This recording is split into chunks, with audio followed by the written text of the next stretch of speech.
Yeah, I was just about to come find you. Let's see what it says. Now sprout to life the story's seeds, stirred by wind-born melodies. Then on that breeze the music leaves, fading into distant memories. Seek the place where wind and tale entwine, and once there, make 3 riddles into verse, and 3 melodies into song. For in poetry and song will this story start to blossom. Come on! Another riddle? All that talk about wind and melodies? What do you think the answer could be? Oh! Care to elaborate? Wind? Music? Poetry? Tone-deaf bards gotta know the answer. You mean Lord Barbados? Albedo introduced us when I first arrived in Mondstadt. I mean, someone like me was bound to catch his eye sooner or later. It's better that it's out in the open anyway. Now, how should we track him down?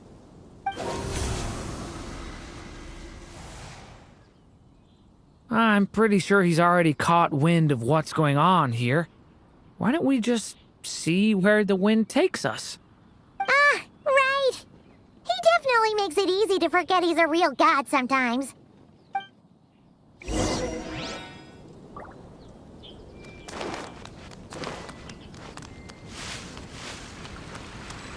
I'm gonna sing it one more time.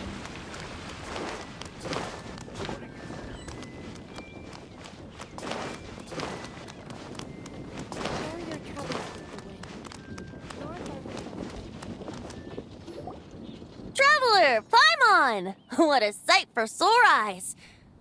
And the little dragon from the fairy tale world. I heard your voices calling out to me on the wind. Something about needing help with a riddle? Sorry to disturb you, Lord Barbados. Disturb me? Not at all! To tell you the truth, I'm just as curious about this riddle as you are. Let me take a look.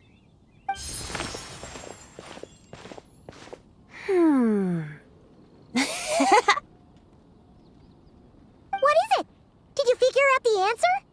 3 riddles and 3 melodies. That sure takes me back. The answer you seek lies hidden in memory. Looks like running to Tone-Deaf Bard was the right call after all. Long ago, those mages came to Mondstadt, seeking to test their strength against mine.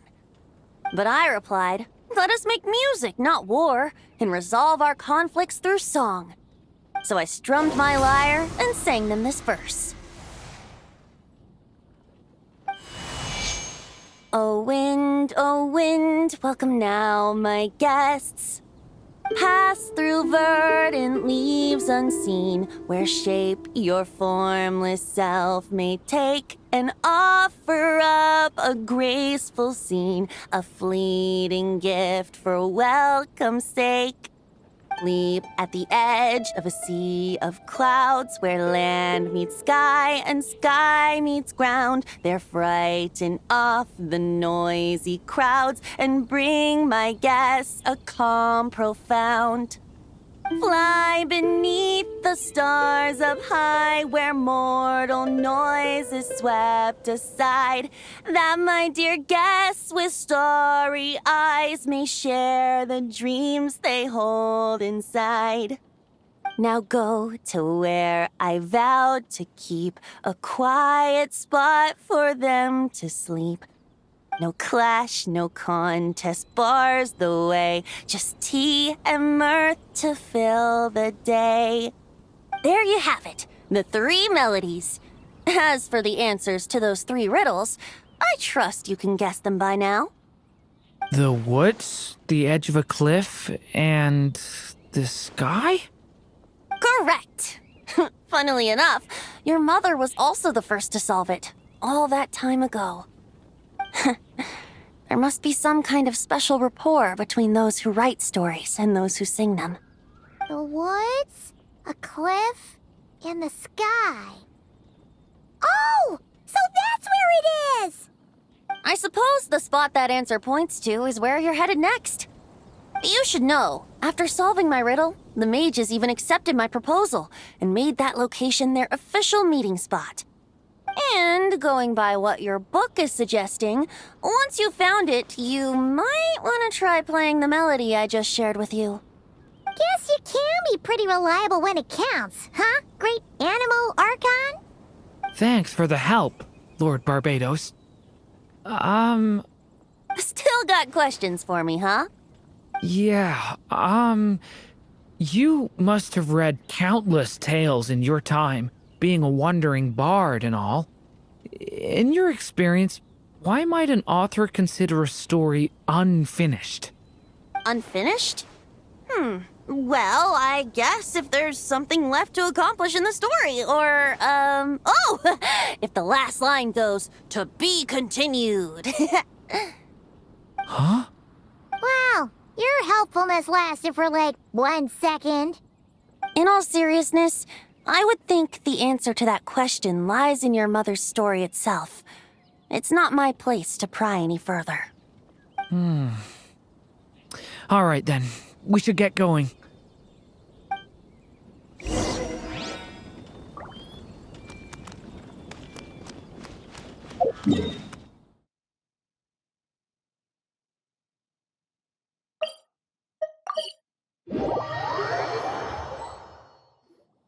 Okay, we're here! Now, we just need to play the 3 melodies, and we should be able to gather the memories for the next chapter, right? A musical performance? Huh.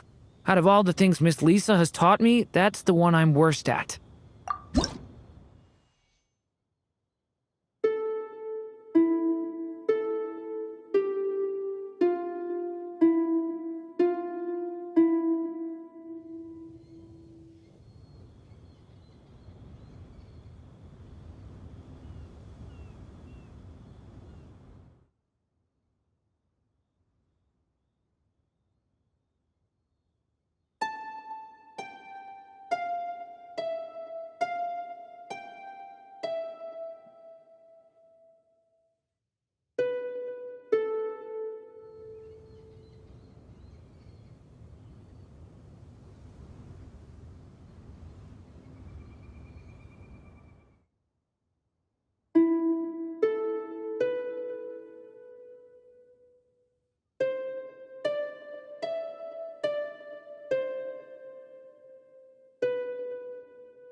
Even a war that shook the world could not halt the witches' gatherings.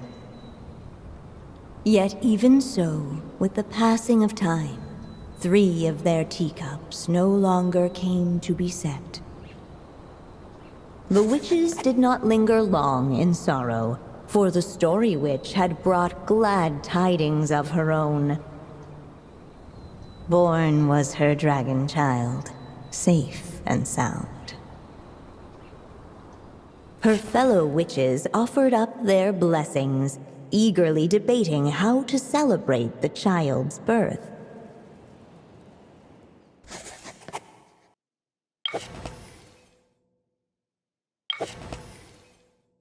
In the end, they settled on the most vibrant balloons they could find. After all, what could be more joyous than the arrival of new life? And so, the witches' gathering turned into a birthday celebration.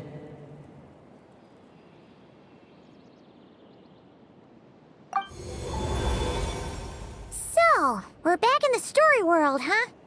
As if from nowhere, new guests appeared at the witches' table. Perhaps they too had come to celebrate the dragon child's birthday. Yet while everyone else was busy thinking about what kind of gift to offer, these three seemed to have come empty-handed.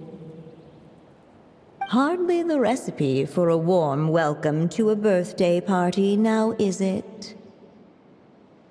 A gift? Hey, what's this all about? We only just found out this was a party. While the guests voiced their complaints and grievances, perhaps they should have been wondering what kind of gift to give instead. So, we need to bring a gift to advance the story? But where are we supposed to get something like that? Perhaps it would be a good idea to have a look around. Why didn't you just say so?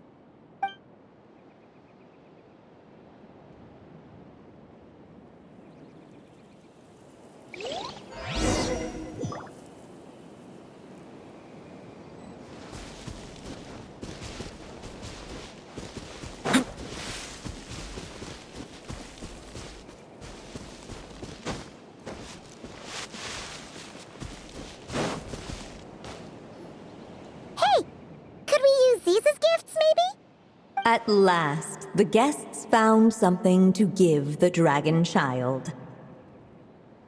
Guess that's a yes then. Which one should we go for? Still, the guests wondered, what kind of gift might the little dragon really want? Should they put a warrior's sword in his hand and send him out on an unstoppable quest to save the world? Or perhaps a wandering hero's slingshot and the promise of a life of endless, uncharted adventure? Or maybe even a scholar's tome and the chance to take on all the world's unsolved mysteries.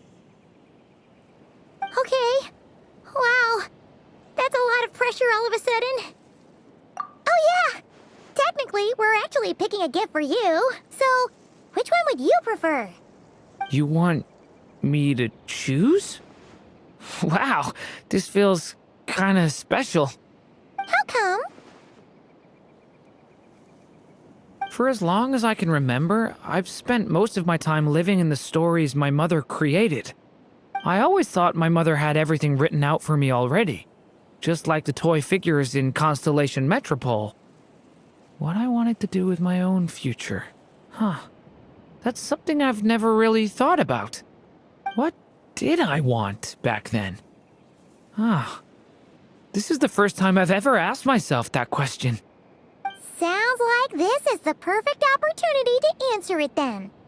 It's been a while since you left Simulanka, and after everything that's happened, it might be about time to start thinking about your future. Then let me give it some thought.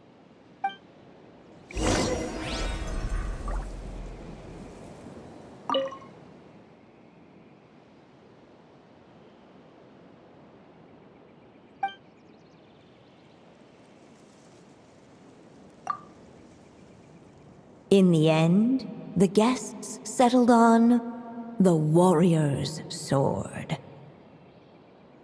So, your dream is to become a warrior? I just really want to be able to keep people safe. If my time in Nodcry taught me anything, it's that a lot of problems in this world can only be settled by strength of arms. As long as I can help people, that's enough for me. Really? But I don't think it's enough.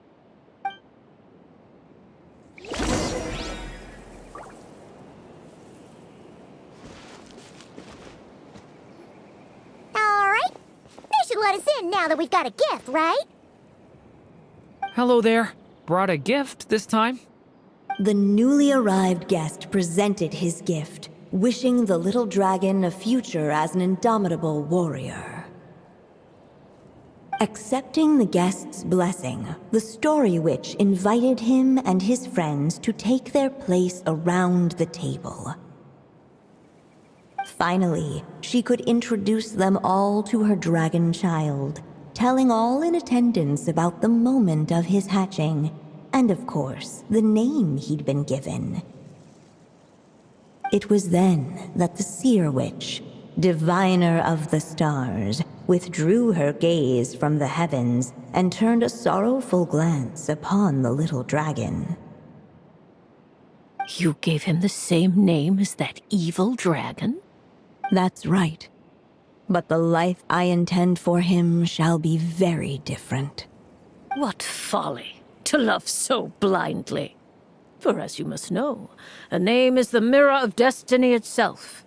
He who bears an evil dragon's name must also inherit the fate of its previous owner. His fate has been foretold. Then I'll rewrite it. The witches at the table fell silent, for they knew the seer witch's words had never once proven wrong.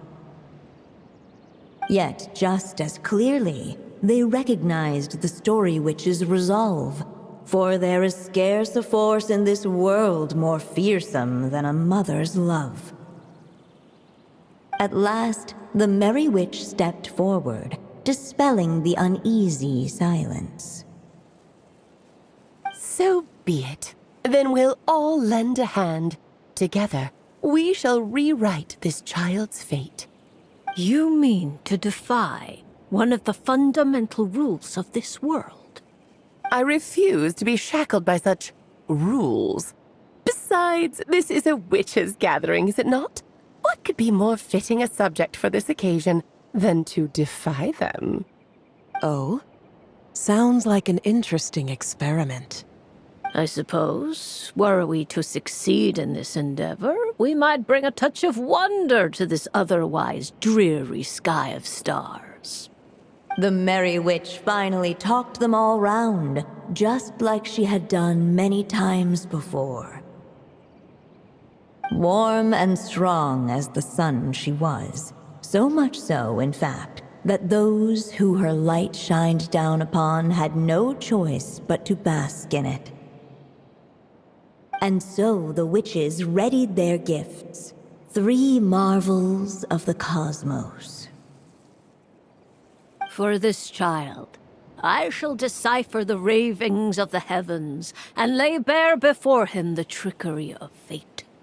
For this child, I shall leave a formula powerful enough to unravel the very origins of this world, that he may seek another solution for the conundrum of his life. For this child, I shall call upon wondrous magic to make possible his impossible wish. All the story witch had was the pen in her hand, yet with the love that flowed from it, she resolved to bring forth a marvel of her own. For this child, I shall leave behind the last story I will ever write, and with it, a path to an ending yet untold. With the witch's blessings given and received, the little dragon's fate at last began to turn. In the midst of the dragon child's birthday celebration, the seer witch proclaimed her prophecy. The child had been given the evil dragon's name, and with it, the burden of its fate. But hearing this, the story witch vowed to rewrite it all, for such was her love and resolve. And so the other witches offered their gifts in turn, marvels as rare as any in the cosmos. Together, they sought to test one of the fundamental laws of this world, in part to support a mother's love, and in part to sate their own curiosity. Oh, and I almost forgot. Our new guests came bearing blessings of their own. Who knows? Perhaps this extra bit of courage might be all the little dragon needs to change his fate.